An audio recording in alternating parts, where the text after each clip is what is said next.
मचेल माता यात्रा 2025 शुरू हो चुकी है और हमारे साथ मचेल माता रानी दरबार के हेड पुजारी मनोज जी हैं। हालांकि इतिहास के बारे में तो सब जानते हैं मचेल माता रानी दरबार के बारे में, लेकिन चंद शब्दों में और कुछ मिनटों में हम पंडित जी से इतिहास के बारे में जानने की कोशिश करेंगे। पंडित जी, सबसे पहले आपका बहुत स्वागत है और आपको जय माता दी। जय माता दी। सभी प्यारे प्यारे भक्तों को माता रानी की तरफ से जय माता दी। तो इतिहास यहाँ का अब मेरे हिसाब से सारे ही जानते हैं। तो बाकी यात्रा के बारे में मैं कहूँ तो अब तक जो यात्रा है इस बार पिछले बार से काफ़ी बढ़ चढ़कर चल रही है। जो जैसे जून में हमारे पास जो संगत माता रानी के दरबार में आती थी माथा टेकने के लिए, उसके मुकाबले में इस बार डबल हो चुकी है।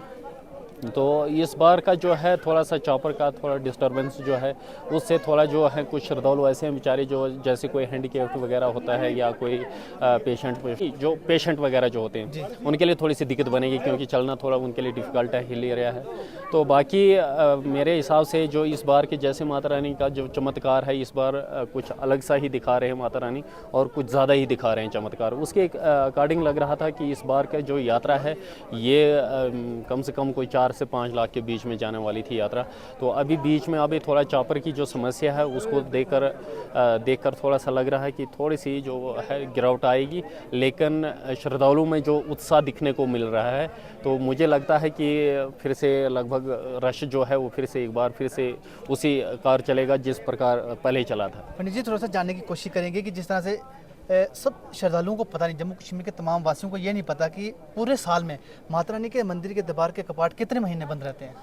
इसमें क्या होता है कि जैसे अपना मकर संक्रांत आती है जनवरी में, 14 जनवरी को आती है, कभी 13 को आती है, क्योंकि ये देसी उसमें थोड़ा सा अप डाउन होता है तारीखों में। ठीक है। जी।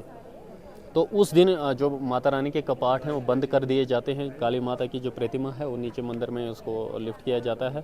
तो पुनः फिर विसाखी पे उसको स्थापित किया जाता है, और विसाखी से लेकर अपने 15 जून तक जो है श्रद्धालुओं को हम दर्शन करवाते हैं। 15 से लेकर 25 तक जो है वो माता रानी के फिर से कपाट बंद कर दिए जाते हैं हमारी परंपरा के हिसाब से। ये 25 क्या कहते हैं जुलाई से लेकर अपने 5 सितंबर तक जो है ये यात्रा के रूप में होती है। इसमें माता रानी की जगह जगह पर लंगर भी लगते हैं, जैसे गुलाबगढ़ में भी आपने देखा होगा, और चसोती में भी लगेगा, मोरी में, अपने दर्शन गेट में भी, ऐसे जगह जगह पर पड़ाव पे जो है लंगर की सुविधा भी मिलती है श्रद्धालुओं को, और साथ में जैसे पिट्ठू वगैरह उनकी भी सुविधा मिल जाती है। उसके बाद भी यात्रा जो है वो चलती रहती है। तो यहाँ पर जो है ये जो लंगर लगता है अरोड़ा का जो लंगर होता है ये अपने बैसाखी वाले दिन से ये ओपन हो जाता है, और जो अपने पूर्णमासी आती है अक्टूबर वाली, उस दिन हमारे यहाँ पर एक जोगरू मेला होता है। उस दिन तक जो लंगर है वो सुविधा यहाँ पर मिल जाती है। उसके बाद भी जो श्रद्धालु आते हैं वो फिर अपने मतलब रिस्पॉन्सिबिलिटी पे आते हैं, उनको अपना ही देखना होता है, खाना पीना सारा कुछ लेकर।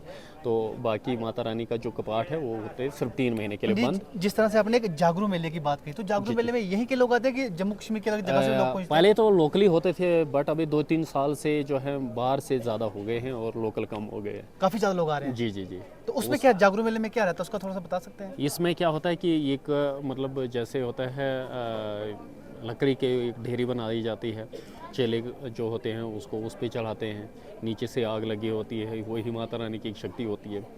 तो उसको फिर उसके बाद जो होता है रात को कुड लगता है, पूरा रात भर नाच गान होता है, वो पूरे रात चलता रहता है। बीच में जो चेला होता है वो यहाँ से जाते हैं क्या बोलते हैं जंगल में, वहाँ से ये पेड़ लाते हैं चीड़ वाला, जिसको कैल बोलते हैं, उसका एक छोटा सा पेड़, मतलब जितनी उसकी माता रानी की इच्छा होती है, ये जाके पहले उसको इनवाइट करते हैं यहाँ से, जो भी हम देते हैं माता रानी माता रानी की तरफ से, ये जाके पहले उस पेड़ को इनवाइट करते हैं, फिर उसके बाद उसको लाते हैं वो, फिर उस पेड़ के साथ ही वो चेला भी नाचता है।